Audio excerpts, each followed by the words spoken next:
Hey everyone, Kyle once again. Welcome back to the next episode review for Train to the End of the World, episode 5. Sorry if I was a day late though. Just really tired, that's all. Just had to take a nap for most of my rest of my day because from work, so sorry about that, but you know, that's usually the reason why I skip a day. Either I'm tired or I feel like doing it though, but still.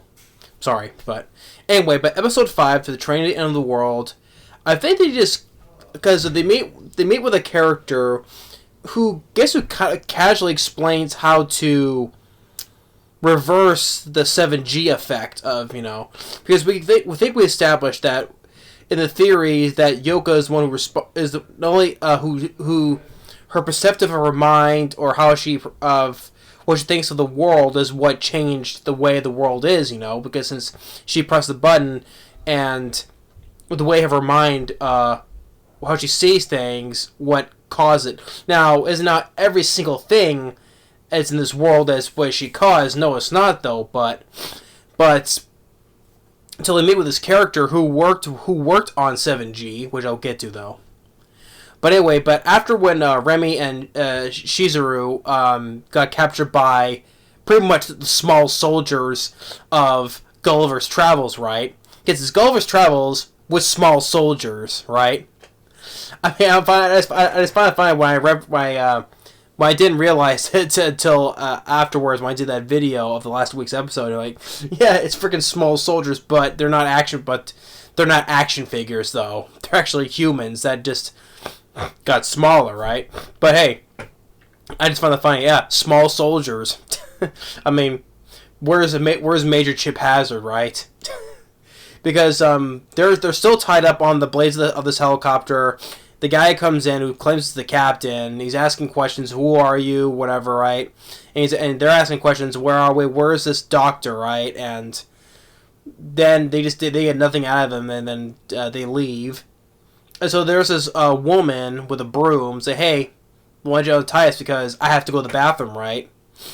And of course she didn't let them go, but there was a reason why she came to them in the first place because they explained that who this doctor is, where she's one who was like the voice of the people, but then the big boss came in, took that away, and then all the higher ups, like the military are the top ranks, and the lower people are looked down upon, right?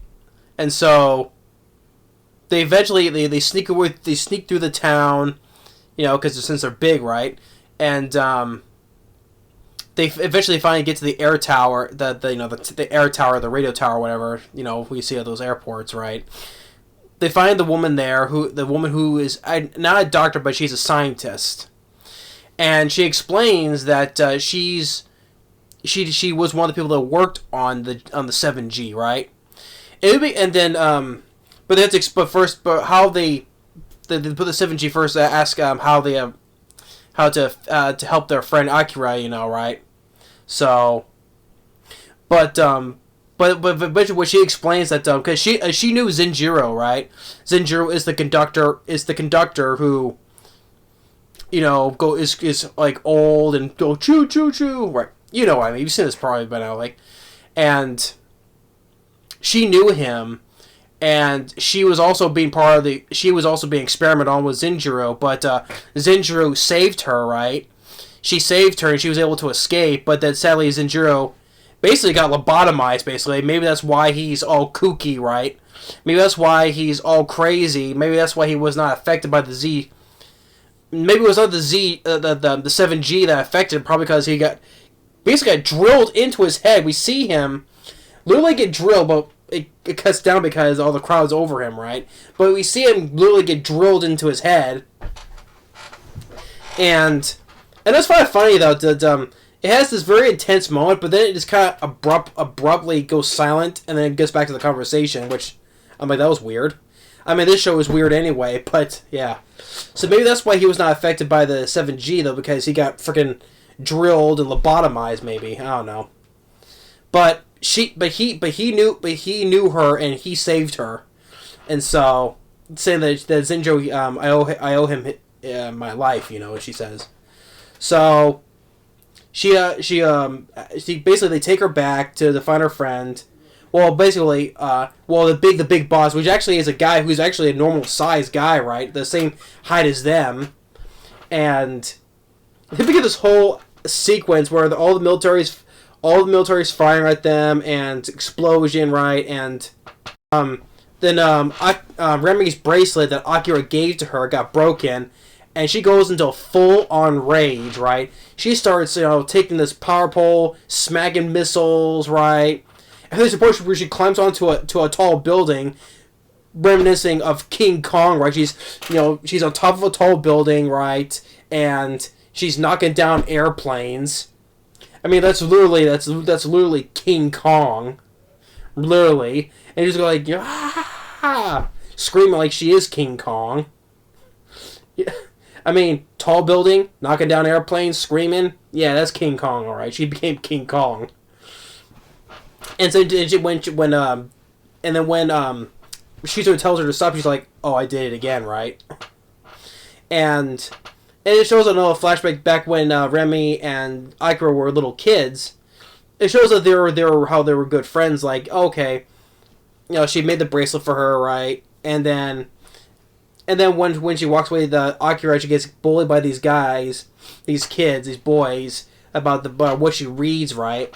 And then Remy goes storming towards the boys, to leave her alone. Because I feel like that's why probably that she really, has Akira really enjoys her as a friend, right? Or probably her bestie, right? And so one thing leads to another. They get back to Akira, and the scientist, the female scientist, tells her to probably, since she had mushrooms on her, probably give her mushrooms, but that doesn't do anything. But then until when Remy starts ripping the pages out of this book that she really treasures about, shoves it in her mouth, and she basically just snaps out of it, and she basically comes back to her normal self when she starts screaming at Remy, right? But Remy is like in tears of joy. He's like, "Oh, I'm glad you're back to normal," and it's like, "Oh, that was my book, my precious book." So she's really happy she's now back to normal now. But with that said, with the stuff shoving the pages, a book because it meant something to her, right? It really meant something. So something that meant something to her brings us back to normal, I guess. I mean, there is the way, like I said, how with Yoka, that she's the one who caused all this because everything in the world had changed. But I'm sure all is going to be explained when the scientist will. The scientist kind of casually reveals how to reverse it, right?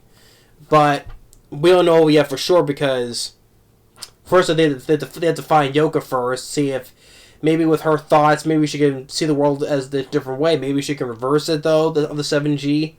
But we know that this woman worked on the 7G and probably tells how to reverse it though. But they have to find Yoka first, see if anything it proves all the theories are correct, right? And with that, as they're leaving, the female scientist said that she's going to go find Zenjiro, so that she's going to go back the way they came, through the golf balls, the goat people, the stone people, and hopefully don't go into the mushroom people. But I think all the wrecked train tracks up, but still they can still communicate with him though. I don't know why, but she's going to go back and find him. So. But that's then done. Then as the episode ends, it shows that they have 21 more stops to go. So I'm sure that since they have 21 stops to go, I'm sure that some episodes later on they're gonna go through like 3 or 4 stops very quick. Saying, "Oh, this is weird. Another weird thing happened." They go to one stop to another very quickly. Like 2 episodes ago, like they went to like 4 stops pretty quick right before they got to the Mushroom Town. So I'm sure they're gonna go through a few more stops pretty quickly. And I'm sure in probably some episodes where probably it's going to be they make one stop, it's going to be one big story part, right, for one episode, right? Until they could continue on. So that's what probably assume that's what's going to happen. So like one episode or 2, like 3 or 4 stops very quickly, and then one where they make like one big stop where it comes like an arc story, right? But we're slowly but surely we're slowly learning more about this G7, right? Because we have the theory with Yoka and her, it was her mind that pretty much changed the world, and we have the female scientist who basically kind of casually how to maybe reverse the whole process though, but until then, when they have to find Yoka, and we'll just see how it happens though. But overall, yeah, we still have it was still a very good episode, you know, and we have the whole thing how she was being experimented, because we see on the floor when she was being experimented, her and Zenjiro, right? On the floor, there's the 7G, right? So they were trying to be experiments for, probably for some other 7G project, but who knows, though, but overall, yeah, but probably how this, probably they slowly, surely how to, explaining how to save everybody, you know, save the world, you know. So, we'll have to wait and see, though, but episode 5, once again, good episode. We didn't see no other weirdness though, other than the small soldiers though, right? Or hyphen Gulliver's Travels. But overall, it was still a good episode. But by the way, the guy who was the big boss, right? Forgot to mention his reason why he became like this boss, because I guess he said he had like tried to groove friends, but they didn't like him because he wanted to be in the army because his physique, he didn't have the physique. I mean, he also said he liked army bases too. But what this is done, they stop him, but they just the army just tie him up, and they just fly him to this other island that's bigger, right? It's like, no, I don't want to be on this island. It's empty island. Yeah. So if you know what happened to that character, yeah. So, but it was still, regardless, but still a great episode of Train to the End of the World. It's been a very great episode. I'm really loving this series, and can't wait to see any more whackness, weirdness, insanity things that happen in this series. So, and really slowly but surely we'll hopefully get things explained, how to save the people, stop the 7G, or how to reverse it when they find Yoka. We're not exactly sure. So, but yeah, but episode 5, really great episode. I still enjoy it though. So thanks for watching. Stay tuned for more, and we'll see you next time. Later.